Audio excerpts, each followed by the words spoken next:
So, agora eu gostaria de apresentar para vocês William Michael Mott, meu amigo da América do Norte, escritor do livro Cavernas, Fornalhas e Seres Crípticos, Seres Escondidos. William Michael Mott. Michael, I've just given you a brief introduction. Perhaps you could tell us something about yourself, something about your books, what the mission of your book is, the purpose. Sure. First, I want to thank you for having me on your program, and I really appreciate it. Second, to answer your question in terms of the books, for years, I followed along with the current fascination for these topics. And at the same time, I was an avid student of folklore, history, mythology, what we call in America Fortean literature, which is literature about the strange and the unknown. One moment. Okay. Michael diz que ele está muito agradecido poder falar com vocês, estar no programa, que durante anos, com relação aos seus livros, antes, ele sempre tinha acompanhado folclore e esse tipo de literatura, que é literatura forteana, folclore e histórias, mitologia e parecido. Continue.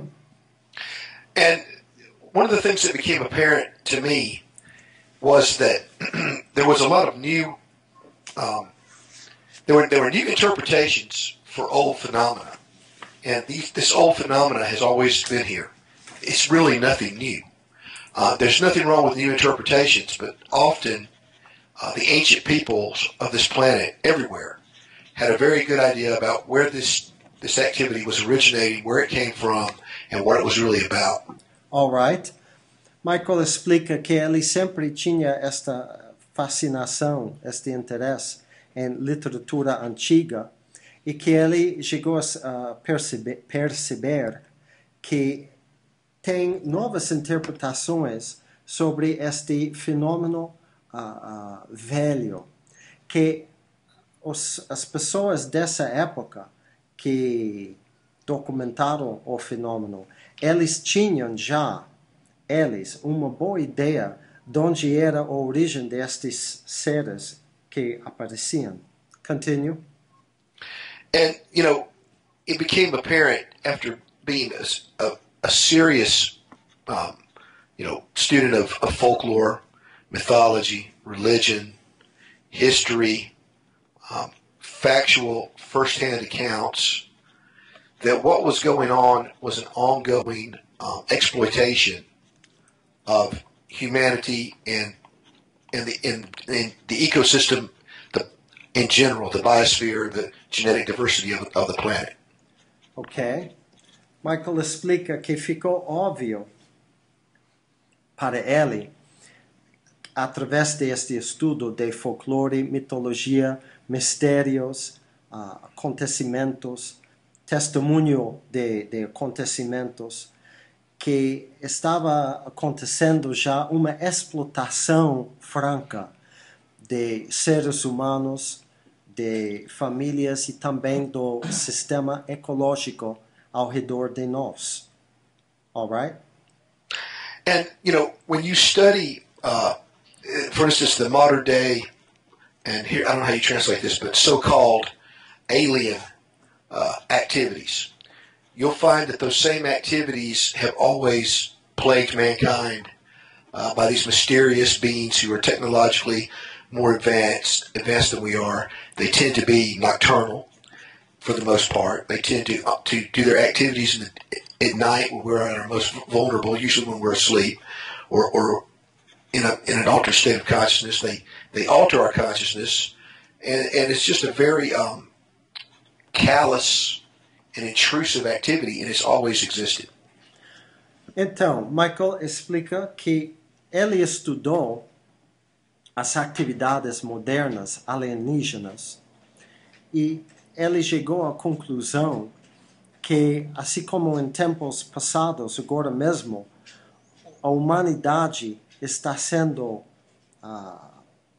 abusado, aproveitado por estes seres que são tecnologicamente mais avançados do que nós, que são criaturas noturnas, que aparecem de noite quando nós estamos mais vulneráveis, que alteram a nossa consciência e aproveitam de nós em várias maneiras. Alrighty?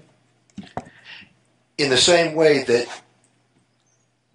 current supposed extraterrestrials are fascinated or concerned with genetics and hybridization, all the ancient texts around the planet tell us that there are other races here on this planet, possibly closely related to us, some probably more than others, who have always had this concern and they've always engaged in this hybridization activity.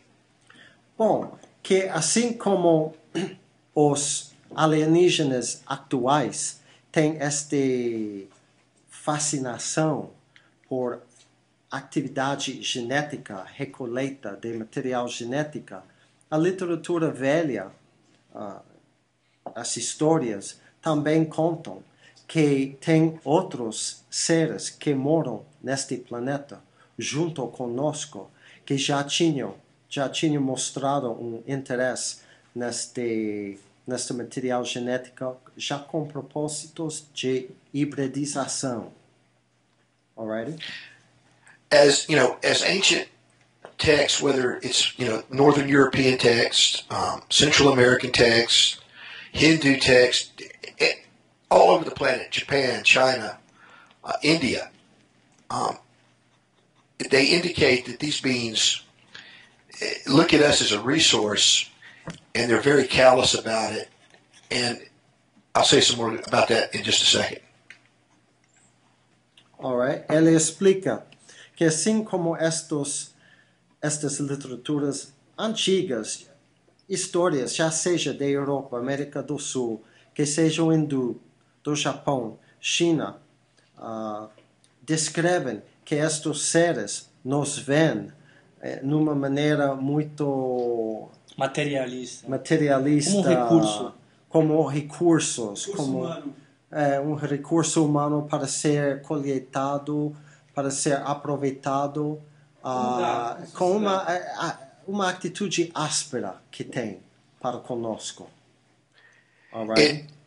Historically, they have told people, worldwide, that they originate from another land, usually underground, whether you call it fairyland or the land of the gods or any number of other names that it goes by around the world.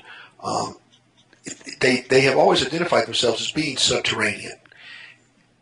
And go ahead. Muito interessante que através da história estes seres sempre contaram que eram de mundos subterrâneos, já com vários nomes, como mundos das fadas, ou de outros, mas sempre com esta identificação que eram daqui, de mundos subterrâneos. Isso sempre foi a história,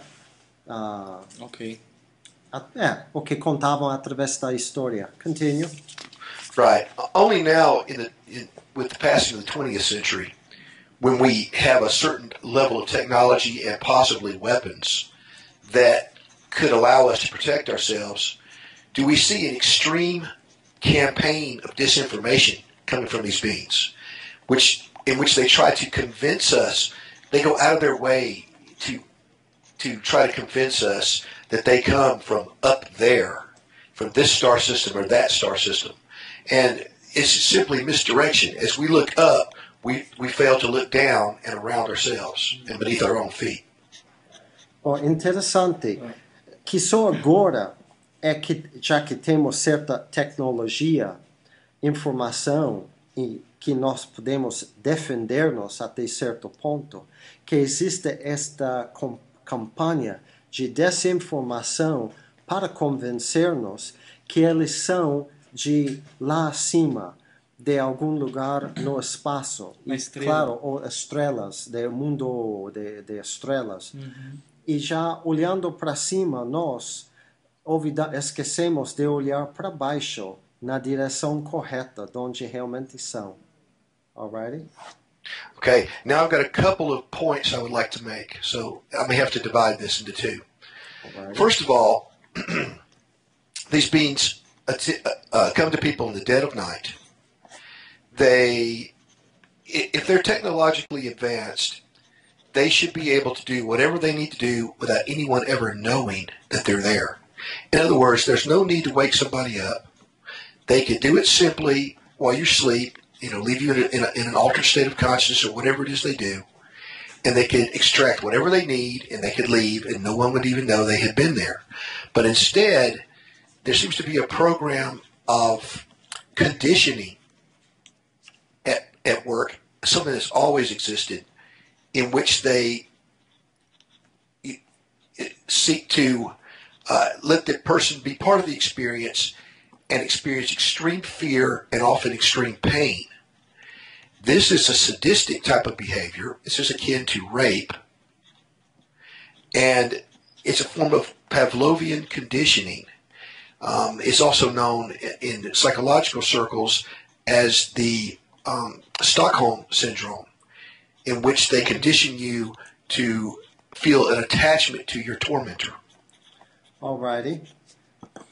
Explica que estes seres, eles vêm de noite, eles têm grandes tecnologias, eles deveriam poder fazer o que eles têm que fazer, sem machucar ninguém, sem espantar ninguém, poderia vir de noite, fazer a extração, o trabalho biológico que eles têm que fazer, sem a pessoa nem saber, nem experimentar a dor e o grande espanto que é típico.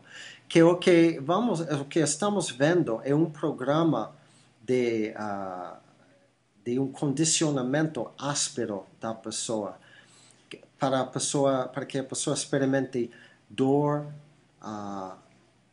fear, temor, Ok. que experimente, que tenha experiências sadísticas, até que experimente estupro, que trata de um tipo de condicionamento de tipo Pavlov, o que é conhecido tipicamente Síndrome em de tempos Estocolmo. modernos como o síndrome Stockholm. Can I ask a question to Mike? Yeah. Sure. Maybe Mike, take note. Sure. I was listening about that, and I want to question that if you know the work of Dr. Malaga from Italy. No, I'm not familiar with it. And okay, but he's very nice research, and in his findings, he think that the fear and the bad characteristics of these beings are like they like feed of this energy. Yes, they They do. like to people get a lot of fear, a lot of I don't know to Suffering and fear. Basically. suffering and Right. fear, so they Right. can use this energy for their behalf. It's very possible the human brain is an electromagnetic transmitter, and it generates a powerful electromagnetic field. Yeah.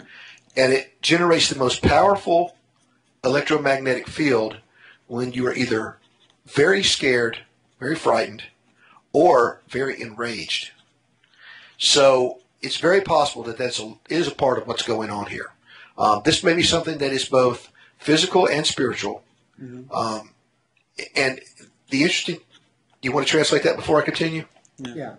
Que Michael está explicando que o cérebro humano é uma emissora eletromagnética e que as emissões eletromagnéticas são mais poderosas. Rapidinho.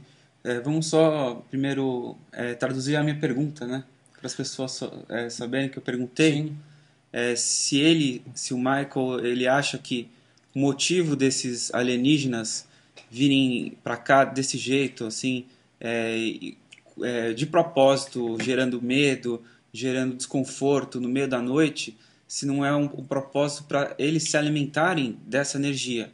E aí o Michael ele respondeu essa pergunta que o Dean está começando a falar. Pode falar, que o cérebro humano é uma emissora eletromagnética cujas emissões são mais poderosas quando a pessoa experimenta grande temor ou grande raiva.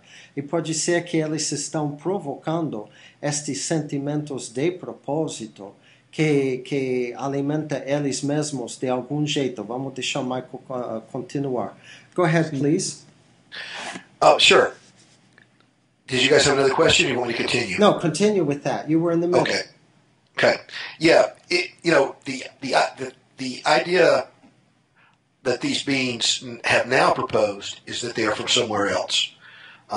Traditionally, they have been known as, by various names. They've been known as demons, devils, trolls, vampires. All these different names of beings that haunt the night and that prey on men and women, incubi, succubi, things of this nature. You want to translate that before I continue? Sim, agora é que estes seres contam para nós, agora, que realmente são de outras partes, as estrelas, mas que tipicamente eles têm sido conhecidos com nomes como demônio, diabo, sucubos, vampiros, que patrulham de noite e especificamente aproveitam de mulheres. Historically, they have been associated with floating lights, and flying craft, all the way back into antiquity. Então, historicamente, eles têm sido associados com luzes flutuantes, veículos flutuantes, e isto bem na antiguidade também. Yeah. Excuse me, may I have a question, please? Sure. We were talking here, Mike, about subterranean beings. Right. And now we are also talking about beings coming from the stars and from flying crafts. Right. That they say. Okay. That's what they say. They say Okay, now, that's what they say. Okay, and that's the point. That's the point I'm leading up to. Yeah. Just to make it clear to our viewers and listeners, your perspective until now is that we are looking into the wrong direction, searching for these beings, right? Yes. That they are right under our feet and not above the stars. Is that yes, correct? This is where you're getting to, right? Yes. Okay, let me go ahead and sure. tell you my thoughts. I'm just. Well, let him translate his own intermission here. Yeah. His own clarification. Yes. Go ahead. Yes. Pessoal, o que eu estava perguntando para o Mike, porque no meio da conversa veio como seres vindo das estrelas e de repente nós estávamos falando também de seres subterrâneos, viu? E as pessoas dizem que esses vampiros, esses demônios, eles vêm através de luzes de naves que voam, né? Mas por isso eu acabei questionando ele, mas a gente estava falando sobre seres subterrâneos também, né? Sim, seres subterrâneos é a perspectiva que o Mike tem, que esses seres não estão nas estrelas, não estão no céu, que nós estamos olhando na direção errada, e sim que eles estão abaixo dos nossos pés. É disso sobre que a gente está falando agora. Alrighty, we clarified that. Go ahead. Okay. Yes, and this is going to be a little bit complicated, so this may have to be divided into a couple of segments. The first thing I want to say is that these beings are they allege to come from the stars. Excuse me. And if they had the technological capability to travel between solar systems, if they had the ability to warp space or to create a very specific controlled wormhole, if they had any type of ability to travel, to do interstellar travel, then they would not need our genetics, because they would be so technologically advanced that they would be able to easily repair or create any genetic problem that they had. If they have a genetic problem that they're trying to fix, they could do it in the lab. We could almost do that now. We're reaching that point ourselves. If they had something they needed genetically, they could simply create it with bioengineering. So the fact that they are doing what they do indicates two things. First of all, they are somehow genetic. Let me get to that point. Okay. Primeiro, ele postula que supostamente estes seres dizem que são das estrelas. Bom, se eles têm a tecnologia, a habilidade de viajar entre universos, entre mundos, eles não precisariam da nossa genética. Eles já teriam a habilidade tecnológica deles mesmos criar, gerar, tomar conta de suas próprias necessidades genéticas e não precisariam, a esta altura, a nossa ajuda. Que nós, agora, quase podemos fazer isso mesmo nos nossos laboratórios, que dizer deles que supostamente têm tanta superioridade tecnológica. Então, isto significa, ok, vai dizer. Go ahead. Mike? Hello? I'm here. Yeah, go ahead. If we are actually talking about a more ancient earthly form of earthly race, earthly species, which is not Homo sapiens, but is closely related, then if they have a genetic problem, they quite possibly would simply look to a closely related species to solve that problem. They would see us as inferior if they were an older species.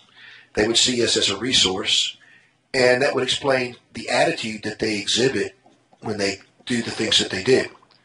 You want to translate that? Yes. Então, se trata de eles sendo uma espécie antiga deste planeta, mas relacionada à nossa espécie. Eles têm, digamos, uma necessidade. Eles nos veriam como um recurso do qual eles podem aproveitar. Inferior teriam este desdém para nós, mas um recurso do qual eles poderiam aproveitar, porque somos parecidos em várias maneiras. Go ahead.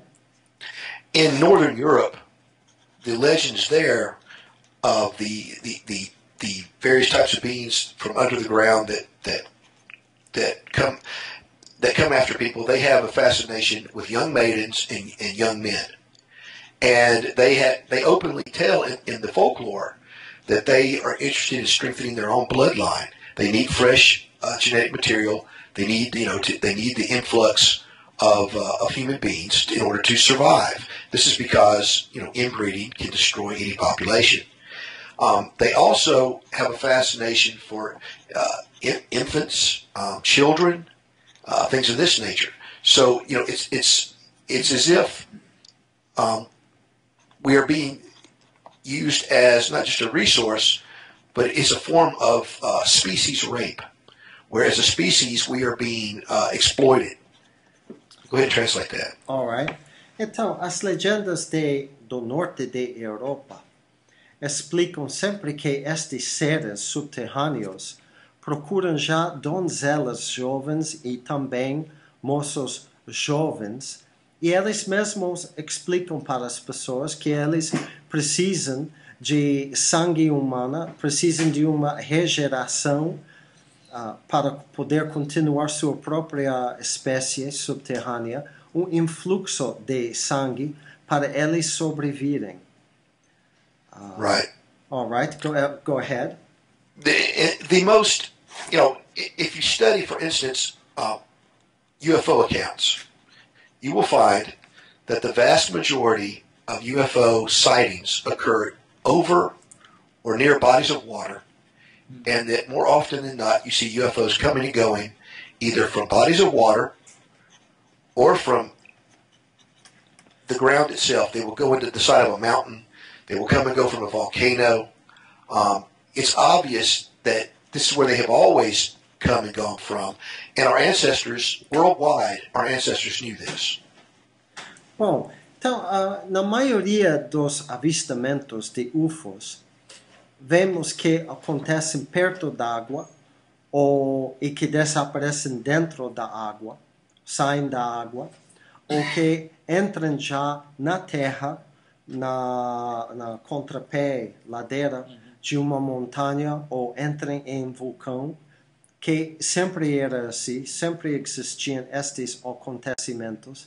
Então fica muito óbvio que eles são de aqui mesmo. Go ahead. Yeah, the thing about this is that a lot of modern UFO encounters, they have the form of a conditioning experience, sort of an audio-visual presentation given to people while they're in an altered state, and they're highly susceptible to suggestion. You want me to stop right there, or you want me to continue? Yeah.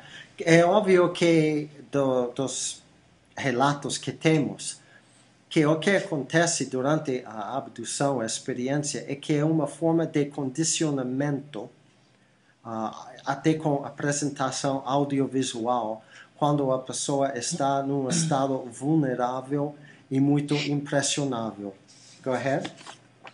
One of the main features that came out in these presentations in the 1960s, 70s, and 80s was their concern for, allegedly for humanity destroying the planet. They were worried about our nuclear weapons. Uma informação que saiu já durante estas experiências, durante os anos 70 e 80, que foi relatado para nós, é que estes seres têm preocupação pelo futuro da humanidade, que tem preocupação pela existência das nossas armas nucleares, right? Yes, the primary, what in my opinion, this all began actually occurring after the United States and Russia began conducting underground nuclear tests, which would directly impact underground societies. Na minha opinião, esta história começou principalmente depois de que os Estados Unidos e Rússia começou já com os testes subterrâneos nucleares, que poderiam prejudicar já as moradias deles subterrâneas, right? Right. Now, if you were to read my book, which is not in Portuguese yet, hopefully we can fix that. Yeah. If you read my book, you'll see that there's no reason that ancient civilizations that predate modern man could not have originated here on this planet a long time ago, as ancient legends tell us they did, and have branched out to the nearby rocky bodies in the solar system. Well, could you go ahead and repeat that?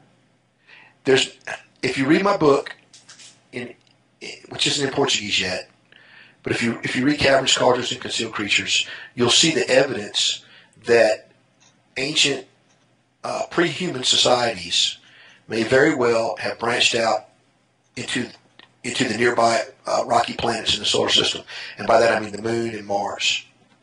Tá. Se você lê o meu livro, que não existe ainda em português, mas isso vamos remediar essa situação, você verá que as existências pré-humanas não é possível que eles originaram neste planeta e já se difundiram através do sistema solar para outros planetas rocosos, digamos. All right? There are ancient legends in every ancient tradition and religion, including Christianity, which tell us that there was an ancient war in heaven and that the war in heaven is still going on today. A tradição antiga, legenda antiga, especialmente legenda cristã, explica que havia uma guerra já acontecendo nos céus e que essa guerra está ainda continuando hoje em dia. Right? The Hindu legends say the same thing. E as legendas hindus dizem a mesma coisa. And the earth is the center of the conflict in that it's what seems to be fought over. They're fighting over. Parece que o planeta Terra é o centro deste conflito, que é o objeto da luta, o objetivo. The earth is a genetic bounty. It is bountiful in genetic diversity is to advance societies, especially if they are genetically related to earthly life. The genetics here are worth more than anything else. Então, parece que a material genética neste planeta é prêmio que é tão diverso, é tanto prêmio que tem grande valor mais do que qualquer outra coisa. Can I stop and make a question, please? I'm sorry, sure. but it's important to take the. I wonder to myself, what is it we have that is so important to us? So maybe the answer is genetic, right? That is important to them. But I believe, from what I have heard, they have been doing this since millennium of years, correct? Since beginning of history, they do this, and they still are doing it. So haven't they found yet what they are looking for? I have a theory. Can I say it's very quick? Did you understand my question, Mike? Yes. Because they have been doing this for such a long time, and they have been repeating this, and it never finished. So what is it they are looking for that they never find? Well, think of it like this. Let him this. translate his question, and then you answer. Okay, Eu perguntei para o Mike o que é isso que os alienígenas procuram em nós, que eles tanto querem, porque eles estão fazendo isso desde do início da história, do início da humanidade, e eles não pararam até hoje, eles continuam fazendo as mesmas coisas. E por que é que eles não encontraram ainda o que eles estão buscando? Já era tempo suficiente para dar fim nisso, né? All right, go ahead with your answer. Okay. Basically, what we see in all the ancient accounts is that there was a time of great conflict here. And part of that was caused by an initial hybridization, activity between these beings and us. And their offspring were, there's something called hybrid vigor.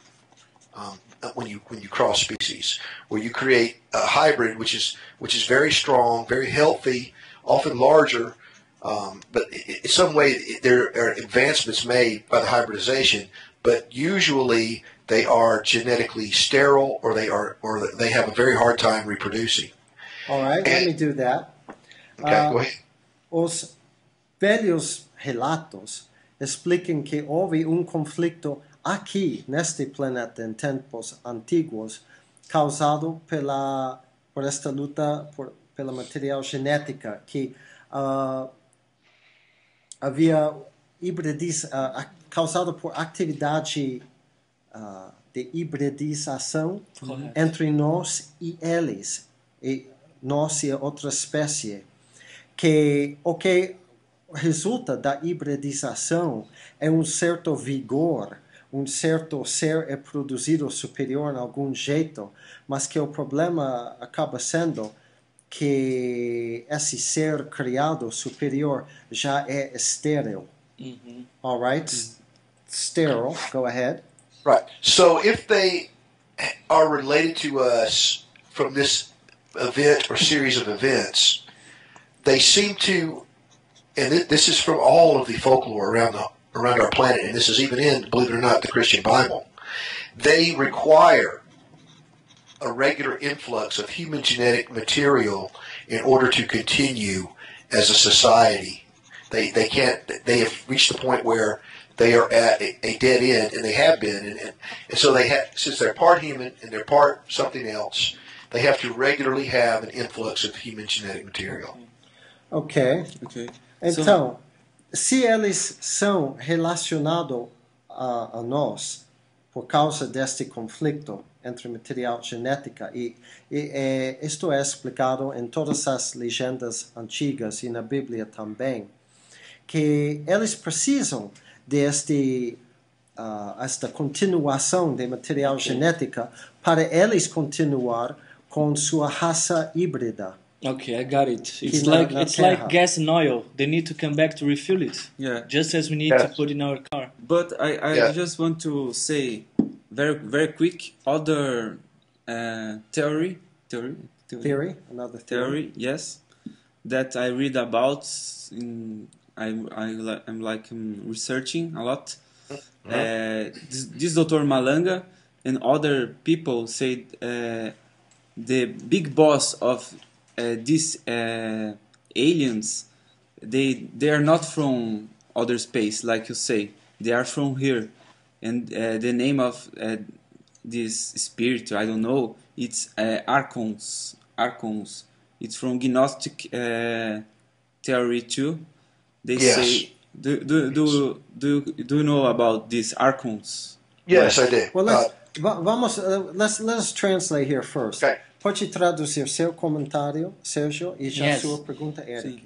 Que basicamente a resposta da minha pergunta é que eles precisam vir para cá porque o nosso sangue é um bem durável, assim como é um combustível. Eles precisam continuamente vir à Terra e retirar o nosso sangue para que eles possam continuar com a hibridização. Isso. Depois eu perguntei, eu falei que além dessa teoria do Mike, eu tenho pesquisado outras teorias também. E nessa teoria falar sobre, igualzinho que o Mike está falando, que eles não são de outros lugares, que eles já estavam aqui, e o nome dessas entidades o nome é Archons, e tem muito dessas entidades nos livros dos gnósticos e também no Carlos Castaneda, que eles dizem que o último segredo do verdadeiro xamã é só saber sobre os Archons. All right, go ahead. Yes, with all of this material, you have to understand that there are many different names for the same thing. And in ancient traditions, what the Gnostics called the archons, the Christians called fallen angels. Or the Hindu would have called the Daityas and the Rakshasas. These beings, as William Shakespeare said, a rose by any other name is still a rose. It's just a matter of tradition, what the tradition is. Now, it's interesting to note that, in the tradition of the archons, not only do they manipulate people in terms of pain and suffering, but they thrive on pain and suffering and fear. They feed off of it. That is the main trait of an archon. And when you tie that in with the experimentation, and not just the genetic part, but the torment. Let's stop there, Mike. Let me translate up to how they thrive on pain and fear. Okay. Alrighty. Então, tem muita nomenclatura diferente. Temos que entender que em todo este material aqui, muita nomenclatura diferente é usado para explicar, referir-se à mesma coisa. O arcão, por exemplo, é anjo caído. Ou para os hindus, esse tipo de ser se chama Daitya ou Rakshasa.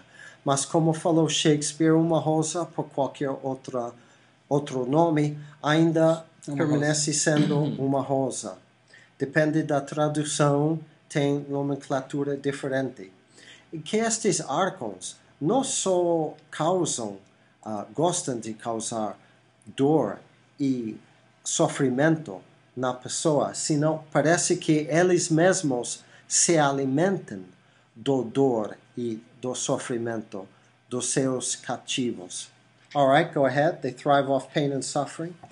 They do, and understand that the idea that the Gnostics came up with about the archons, anything that they came up with is going to have to be open to our modern logical interpretation. We have to look at it and say, how much of this is what they were told, and how much of it is, the truth of the matter. And let me do that. A ideia é que os gnósticos, eles tinham certa interpretação destes seres, dos arcons, mas o que tem que ser é que sua interpretação, suas ideias, devem ser abertos já, sujeitos a uma interpretação moderna.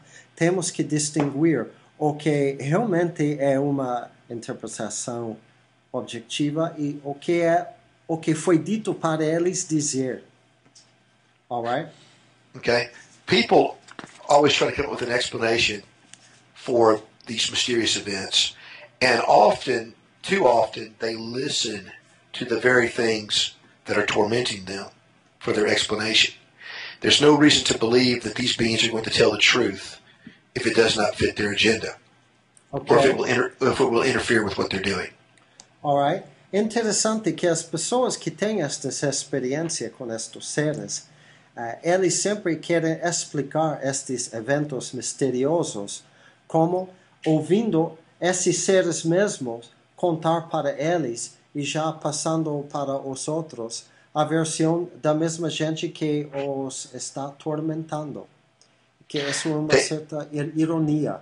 Ouvir deles, a versão deles. Claro, eles não vão contar nada para nós que poderia interferir com a agenda deles. Contem o que querem. All right? If you read the UFO literature, modern UFO literature, you'll find that these beings do seem to take a satisfaction in the fear and the terror and the obedience that they cause among people. They enjoy it, and if they were enlightened beings of a higher type, then they would not be embarking on a campaign of pain, suffering, and conditioning. But that is exactly what they do. All right. Se vocês leem a literatura típica ufológica, vocês vão ver que estes seres derivam já gosto, uma satisfação pelo medo e a obediência que eles mesmos causam. Agora, se fossem bem querentes, seres iluminados aqui para ajudar, isto não seria assim. Alrighty? In that regard, they are exactly like the archons. Neste sentido, são assim como os arcons mesmos. They are also equivalent to the other types of beings from folklore that were already mentioned in terms of fallen angels and the different types of evil beings from different religions and folk traditions. Também são muito parecidos aos outros seres que nós mencionamos como os anjos caídos de outras tradições. You know, if mankind is to truly progress, we have to start looking at what an effect this has had on us as a society. It has affected every religious tradition. It has affected every belief system, and has even affected politics throughout history. Bom, temos que examinar qual impacto esta influência tem tido sobre nossa sociedade. Com certeza, tem tido impacto sobre toda a religião, todo o sistema de crença e política também. The point I was making is this, and this may take a couple of translations. All right. Going all the way back in human history, you'll find that these beings have a very strong interest in who your leaders are, what bloodlines they're related to, and having influence over those people. This goes all the way back to the Epic of Gilgamesh, which is the oldest known written story that we have. You can translate that first. Ok. Então, bem na antiguidade, podemos ver que estes seres tinham interesse em quem? Líderes na linhagem sanguínea das pessoas a qual tradição pertencia. Assim é o interesse começando com a época Gilgamesh, a história Gilgamesh. Where's Gilgamesh from? Sumer. Suméria. Como é? Suméria. Suméria. Começando já com a época Gilgamesh, que é de Suméria. All right? Okay. As you look around the planet, you'll find that all royal families, for instance, claim some sort of special relationship or even direct connection to non-human beings. E também, olhando ao redor do planeta, podem ver que até as famílias reais se orgulham do fato de que eles têm conexão com certas linagens que não são humanos. Conexão com uma linhagem não humana. Go ahead. The legend of King Arthur in England shows direct influence in that story by two different underground camps. One was the Lady of the Lake, who gave Arthur advanced technology in the form of a so-called magical sword.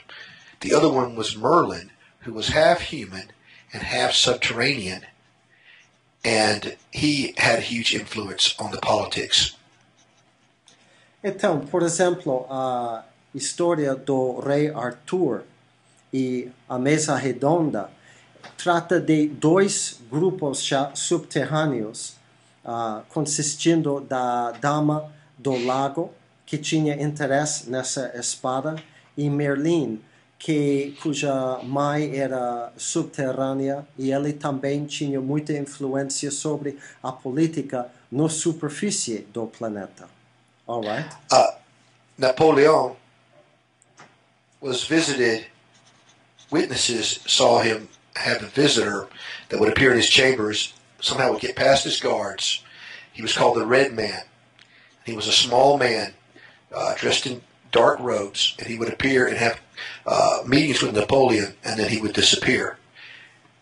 Hitler had a similar visitor they called the Tibetan, and he also would appear in Hitler's chambers, and they would have conversations behind closed doors.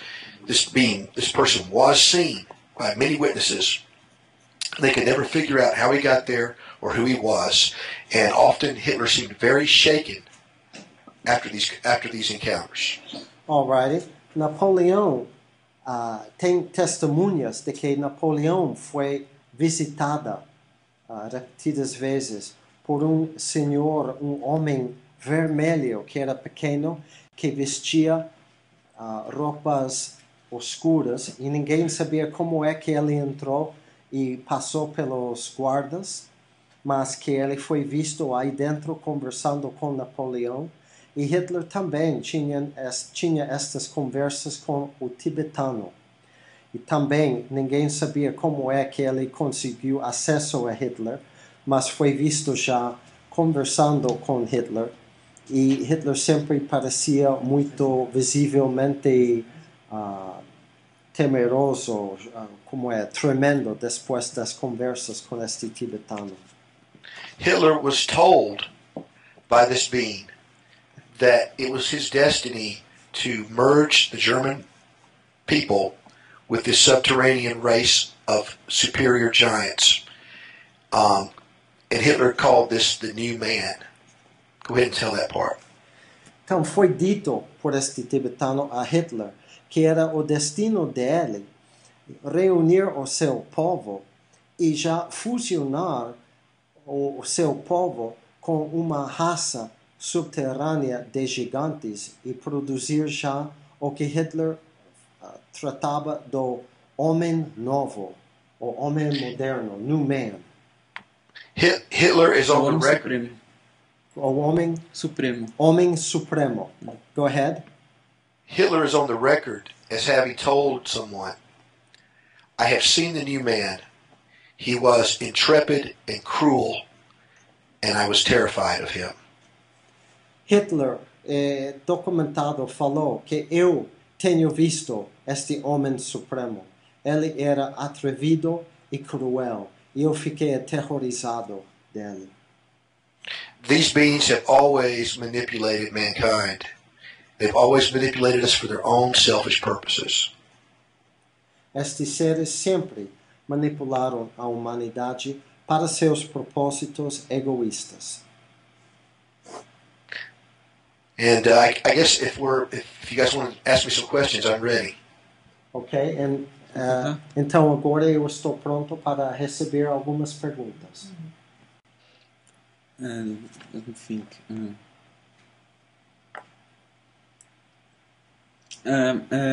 Mike, I Yes. see your theory, and I just want to ask if maybe the genetics are just como que é meio a mean? Um meio. A means. A means to they get other thing. I think they are not interested in the genetics itself, but they are interested in the soul, in the energy, in the something that they can't or they lost. I think this soul or this energy that we have, Yes. they interest to feed of us or to Right. maybe. Trent? Well, let him translate his own question. Go ahead. Okay.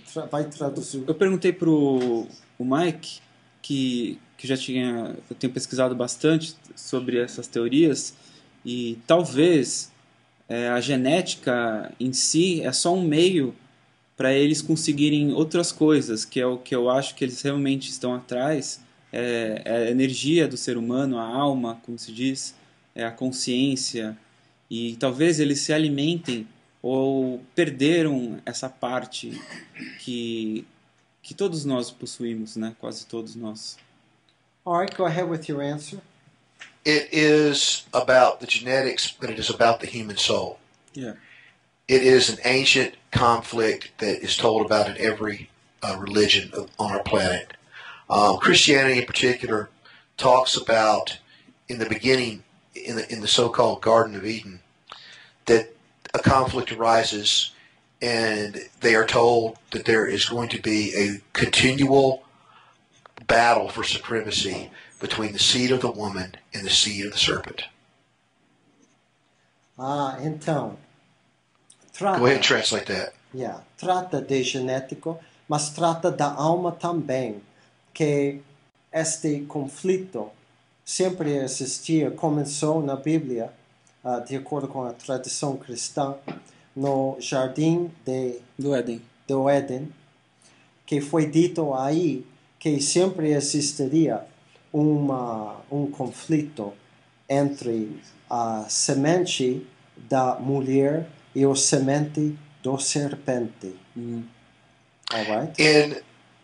In Genesis chapter 6, we are told that fallen angels, which is just another name for whatever the ancestors of these beings were, the fallen angels looked upon the daughters of men and found them fair and took of them wives as they chose, and that their offspring were these hybrid beings who were translated in some books as giants, but the actual word is Nephilim, which means the fallen ones or the sons of the fallen ones. Então, em Gênesis número 6 da Bíblia, explica que estes anjos caídos contemplaram já as filhas do homem, encontrou que elas eram belas e que tomaram essas mulheres para ser suas esposas, produzindo já ser híbrido, se chama Nephilim. Yes. Nephilim. And you said they were giant? Some of them were. And that name, Nephilim, means fallen ones or the sons of the fallen ones. Nephilim querendo dizer os filhos dos caídos. Now, here's the thing. It tells us that this is before the cataclysm or the flood. And that it says there were giants or there were Nephilim on the earth in those days. And it says, and also after that. Which means that both before and after the cataclysm, this happened. So it still happens occasionally. That's why you find later that the Israelites came into conflict with the descendants of more of these types of people, and that this was an ongoing genetic conflict. Bom, então é explicado que este conflito existia antes do dilúvio e depois também que estes gigantes e o Nephilim, filhos dos caídos, existiam. Por isso, depois os israelitas também entraram em contato com estes seres. All right? We are looking at another species that are partially related to us, and they despise us. And the reason they despise us is a spiritual reason. And so estamos vendo outra espécie relacionada a nós, parcialmente, que nos odeia. E também existe causa, motivo por este ódio espiritual. All right? And what would be that reason? Yes. The ancient traditions tell us, and this is coming from almost every folklore tradition. In particular, if you look at, for instance, the traditions of Europe, you'll find that when people encounter these beings, often they're asked, for instance, they're asked on the Day of Judgment, what will happen to me? And if the person tells them, well, that's up to God and we'll see what happens, then it's not so bad. But if they tell them, well, you're not, 100% of the race of Adam and Eve, then there's great distress on the part of these beings. The Hebrews claim that when these ancient hybrid beings were killed, that their souls were damned forever, but they were doomed to wander. And these are the unclean spirits that are mentioned in the Bible. They're called dibbuk. We call them demons, but the Hebrew word is dibbuk. And a dibbuk is not a fallen angel. It's the soul of a fallen angel and human hybrid who has died. All right, let's try to get this. I'll get at least halfway through, then get back to you. Tradução diz, e estou em todas as traduções do planeta, por exemplo, em Europa, quando as pessoas encontram estes seres, perguntam para eles, bom, quando chega o dia final do juízo, o que acontecerá comigo? E quando é explicado para os híbridos que vocês não são da raça pura de Adão e Eva, causa grande consternação, apreensão nessas pessoas. Okay, I got it to the part where it causes great consternation in them to be told that they are not of the race of Adam and Eve. Right. These beings are in Hebrew tradition. They believe that the souls of these part human and part non-human beings become damned upon death. They're damned. And they wander the earth. The Bible calls them unclean spirits. The Hebrews call them dibbuks, and our Greek translation of that is demons. But a dibbuk or a demon is not a fallen angel. It's a hybrid spirit. All right. Então, estes seres, de acordo com a tradição, eles são híbridos e eles não são diretamente os filhos os caídos. Eles são os filhos dos caídos. E quando eles morrem, sua alma já fica maldita para vagar no mundo sem atingir salvação, porque sua alma é metade e metade. Eles são chamados demonios na tradução dos hebraicos, e na nossa tradição eles são os demônios. There is something in the human spirit, in the human mind, in the human soul that these beings do not have, and that they crave, and they can never have it. Tem algo no espírito humano, mente, alma, que estes seres querem, mas que eles não podem ter. And that is the source of what you're talking about.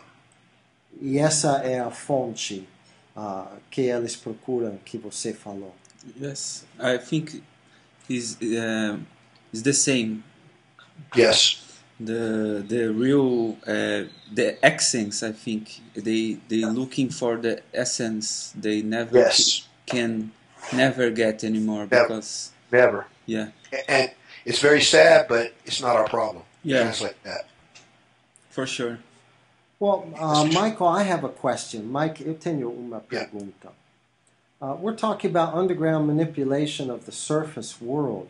Can you make any connections between these underground beings and power blocks on the surface?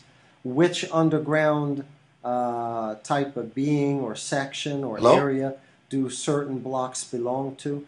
Eu pergunto para Michael se tem esta manipulação alienígena subterrânea sobre o mundo aqui na superfície. Ele pode fazer alguma conexão entre os poderes que podemos ver no mundo atualmente e qual bloco, qual área subterrânea, qual tipo de ser é que está fazendo a manipulação desse bloco? Go ahead, Michael. Sure. Since we've already gone down this route, I'll go ahead and take it to the next step. Ancient legends and folklore, religion tell us that different gods, different pantheons rule different regions of the earth. At the same time, the Bible tells us that different nations of the earth are ruled by what it calls principalities and powers. This would translate to the archon or fallen angel fathers of these beings and their offspring. Ok, então a legenda antiga explica para nós que deuses diferentes governam certas áreas subterrâneas do planeta. All right, they rule certain underground areas, and on the surface, principalities, you were saying? They influence human events, and they have their own agendas. They're not all unified.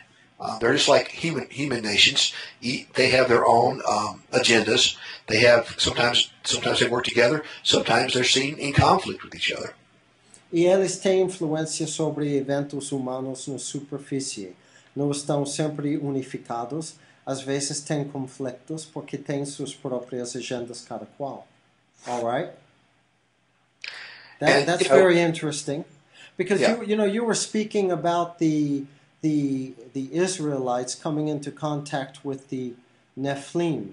And we see that even currently the descendants of the Israelites have certain conflict with other races, with other traditions. Eu perguntei, I'm going to translate the question. Eu perguntei para Michael que é interessante que ele falou que os israelitas tinham conflito já com os filhos dos caídos, os Nephilim, e que mesmo hoje em dia podemos ver que este conflito ainda existe entre os israelitas e outras traduções, outras raças, claro, com origem subterrânea por trás. Ele vai comentar. Go ahead. Right. There are ancient books such as the Book of Enoch, the Book of Jubilees, and the Book of Jasher, and others, several others, that tell the entire story of all of this that we're talking about, including the hybridization and the ancient, the archon or fallen angels that caused the problem. And we see that it was what we're looking at is a story of a group of people that were singled out to be selectively pure, so that Christ could be born, so that the human race could be pure and could branch out to the rest of the world. And this other thing was a direct threat to that. And people who do not understand the ancient tradition, they look at the Old Testament and they say, wow, it's really bloodthirsty. Look at all how these Israelites went there and they killed all these people. If they know the backstory, if they're familiar with what's really going on, they'll see that many of these ancient people that they came into conflict with were partially descended from the beings that we're talking about. All right. Tem vários livros que explicam deste acontecimento da caída e da hibridização. Livro de Enoch, Jubilee, Jasher, explica que eles causaram estes anjos caídos problemas, que o propósito do nascimento de Cristo era de purificar o planeta e elevar as pessoas, mas que estes outros, os caídos, já se opuseram como ameaça. E que a pessoa pode ver todo tipo de conflito nos tempos antigos da Bíblia, muito sangue, muita matança, mas que trata desta ameaça deles. All right?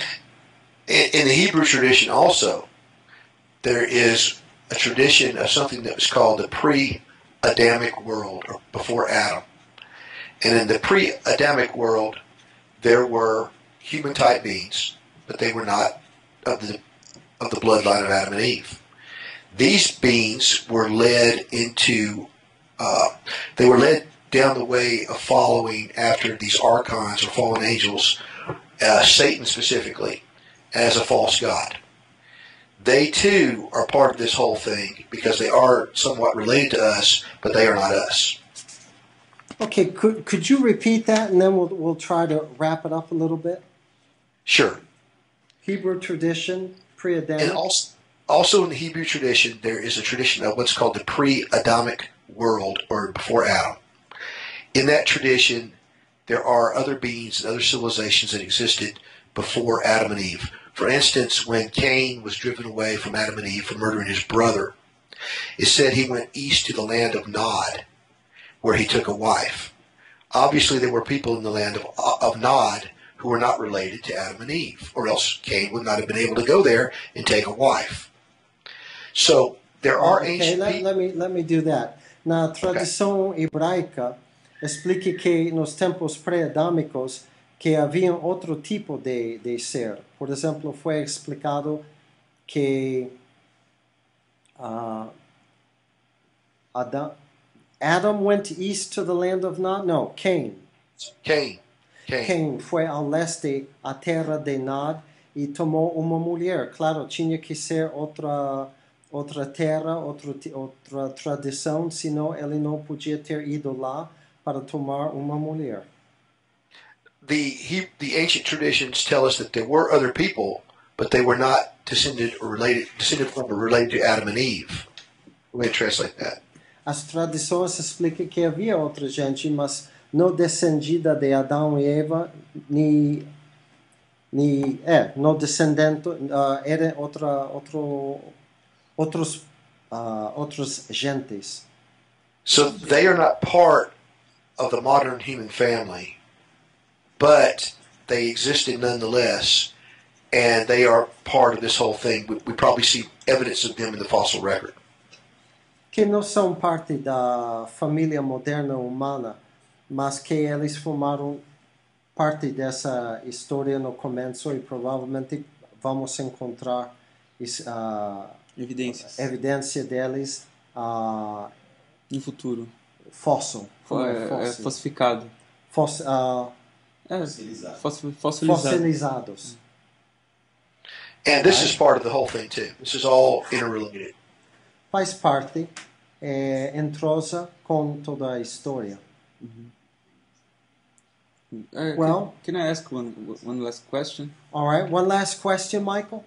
Absolutely. Michael, I was researching about the grays, Right. And one theory that I think it's maybe possible is that the grays are like clone robots. They make the dirt work here in the earth to the abductions and other stuff, because they are not like beings. They are just like robots, biologic robots. That's why they don't care if one of the grays crash the UFO here, or if something bad about grays happen. That doesn't matter. And the real guys in the top make grays to their dirty work, and that's why they get a lot of biological stuff to make more grays. And I don't know. I want to ask you if you think that's the case. That's the real proper purpose. The real purpose. The real purpose of that. Go ahead and translate your question, and then I'll answer it. Eu perguntei para o Mike, que eu tenho pesquisado bastante, sobre os Greys, né? Esse que é o alienígena mais famoso, que geralmente são os Greys que fazem as abduções e o trabalho sujo aqui na Terra. E eu li uma teoria muito interessante que explica que os Greys, eles são robôs biológicos, são por exemplo, clones. E por esse mesmo motivo, não tem muita importância se eles são deixados aqui na Terra ou se eles caem aqui. E aí eu perguntei para o Mike o que ele acha dessa teoria. Go ahead, Mike. Answer your... Sure. It's interesting.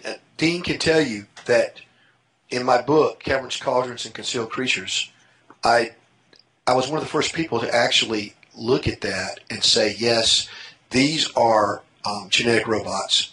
They are artificially created. They probably utilize animal and human DNA. Mm-hmm. They are programmed on a mission. And if you look at how they act, even in the way they're built, in the way they move, they move like creatures that dwell in a very tight, confined space. They shuffle from side to side. The way that their motions are described, they act like programmed, what we call automatons, which would be basically like a robot. But they're genetic. They're made of genetic material, but they seem to be artificially engineered. So, who's to say someone could not be actually even using them like puppets? Ok. Jean pode dizer para você que no meu livro, que é Criaturas, Fornalhas e Cavernas, Criaturas, Crípticas e Fornalhas, que estes seres parecem ser robots genéticos criados artificialmente com material genético animal e humana, que eles se comportam como criaturas que foram criados em lugares apertados que têm pouco espaço, o tipo de movimento deles e como eles se encolhem, que parece que eles atuam como se estivessem já programados e não pensam com uma alta determinação. Eles não têm muita emoção, né? Ele também diz que pelos relatos parece que eles não têm nenhum tipo de emoção, eles só se respondem a um programa, né? Yes, it seems that they don't have any emotions, that they just respond in a programmed way. They don't have any feelings. This is what's been reported. Some people report, at least with the telepathy, they report receiving, emotional impressions from them, but they could simply be conduits for somebody or something else, like puppets. Que algumas pessoas relatam que eles recebem impressões emocionais destes seres, os telepaticamente, né? Mas que poderia ser de alguém por trás de outro que passa através deles como se fossem conduítes, tudo telepaticamente. Como se fossem umas marionetes, né? Como se fossem marionetes intermediários. And who do you think would be behind the creation of the Greys, Mike? What is your opinion? The hidden civilizations, which have been here longer than we have, in terms of their fallen angel or their archon. If they're archons, then they're eternal. They have vast knowledge. They have, if they're fallen angels, they're eternal. They have vast knowledge and experience. So, if they exist in the physical world and they have to interact in the physical world, then they're going to have to establish a civilization and a technology to do so. So these would just be a logical, eventual creation of theirs. All right. Quem é a origem destes seres? Os cinzentos? Cinzas, os Greys. Os né? Greys. Os Greys. Qual a origem deles? Mike, acho que são estas civilizações escondidas que existiam já antes de nós, assim como os arcons, os anjos caídos, que eles são eternos, então, que têm uma experiência extensiva, vasta, e eles precisam estabelecer uma um meio de contato conosco, né? meio Através de de uma contato tecnologia, através de conosco, uma através criação, né? De uma civilização para eles mesmos. É como se fosse puppets mesmo. Como se fossem marionetes para os propósitos desses anjos caídos, por exemplo. All right, we got that across. So let's talk about grave distractions here, where we can get your book. Right. Vamos falar agora sobre o site Grave Distraction, onde o livro de Mike em inglês é disponível. Uhum. Eu acho que a pessoa tem que procurar através do Google, é o jeito mais fácil. Mas a gente vai colocar os links também no info do vídeo. Então as pessoas podem ir na descrição e eu vou colocar todos os links do site do Mike e também desse site Grave Distraction. Yeah, what would be good for us, Mike, if you please kind us send all the informations on your books, on your background, and we will post it on the video description on YouTube, so our viewers will be able to get to know you better and also buy your books. Okay. Então, I just sent you another link. Só para avisar aos nossos Vai estar ouvintes disponível em português? que nós vamos disponibilizar as informações do Mike no video description, bem abaixo do vídeo do YouTube. Vocês todos terão acesso ao livro dele e vão conhecer muito mais sobre a sua interessante conhecimento sobre o tema. All right, so the books page and the site are all going to be posted right there with the archive. Okay, thank you. And I am curious as to whether you think that there could be any interest in Brazil in a Portuguese edition of Caverns, Cauldrons, and Concealed Creatures. I think maybe it's possible. I can read in English, but I think a lot of people in Brazil will be glad to be a version in Portuguese. At least in this room, Mike, you have two people who can read in English, so for both of us there will be no problem. Great. And I am very aware that most of the people who are subscribed in our channel can read and talk English. So I don't think that would be a problem at all. Okay, great. Okay. Well, thank you very much for having me. I really enjoyed it. It was nice to meet you guys. Yeah, nice to meet you, Mike. It was a very pleasure to know a little bit more about your work. Right, and if you're hanging out with Dean, you're in good company. Thank you. Yeah, for sure. Michael, this has been a first, and at least your book is going to get some exposure.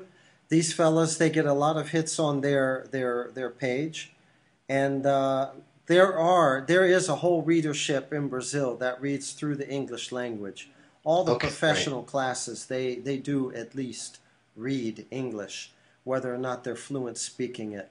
And we're still going to work on a Portuguese edition of the book. We need to do that. Cool. But thank you very much, guys. I really appreciate it. Thank you so much. Thank you, Mike. We had a great time here. Merry Christmas. Merry Christmas to you all and a Happy New Year. Goodbye. You too. Bye-bye. We're going to translate it all and goodbye. Yeah. Bye-bye. Bye, Mike. Tchau, pessoal. Foi um prazer ter a entrevista com o Michael e também com o Dean aqui, que generosamente traduziu a parte do que cabia do Michael em português. Eu espero que seja de apreciação para todo mundo. E feliz Ano Novo, feliz Natal e até a próxima. Obrigado.